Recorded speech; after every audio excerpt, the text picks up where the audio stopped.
దేవుడు మోసుకొని, ఆయన భుజం మీద మోసుకొని తీసుకొని వచ్చి వదిలిపెట్టి ఉన్నాడు. మోసుకొని తీసుకొని వచ్చి విడిచినది మాత్రమే కాకుండా ఆయన నీకు ఒక గొప్ప వాగ్దానమును చేసి ఉన్నాడు. ఆయన నీకు అనుగ్రహించినటువంటి యొక్క వాగ్దానాన్ని నెరవేర్చేదానికి ఆయన నమ్మకస్తుడై ఉన్నాడు.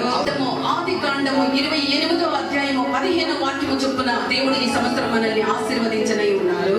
కాండము 28వ అధ్యాయము 15వ వాక్యము, ఇదిగో నేను నీకు తోడై ఉండి నీకు వెళ్ళు ప్రతి స్థలమునకు నిన్ను కాపాడుచు ఈ దేశమందు నీకు మరలా రప్పించెదను, నేను నీతో చెప్పినది నెరవేర్చే వరకు నిన్ను విడవను అన్నదే మన యొక్క దేవుని యొక్క వాగ్దానమై ఉంది.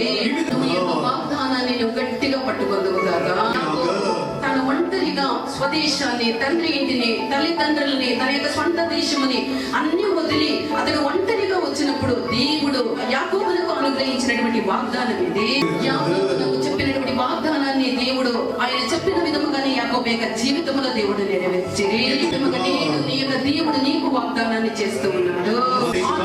యాకోబును ఆశీర్వదించిన దేవుడు నేడు నిన్ను ఆశీర్వదించి నువ్వు వెళ్ళినటువంటి ప్రతి స్థలమునకు ఆయన నీకు తోడై ఉండి, నువ్వు వెళ్ళినటువంటి ప్రతి స్థలములో ఆయన నిన్ను కాపాడి నీ యొక్క దేశమునకు అనగా నీ యొక్క పరమ స్వాస్థ్యమునకు నీ యొక్క దేవుడు మరలా రప్పించెదను.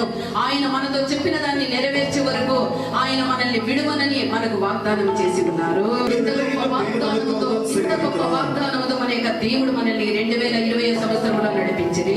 దేవునికి కృతజ్ఞత చెల్లించదుము కాక. ఈ సంవత్సరము నువ్వు నన్ను కాపాడి నన్ను నడిపించు, నేను నీకు బిడ్డగా ఉండాలని తీర్మానం చేసుకుంటున్నాను.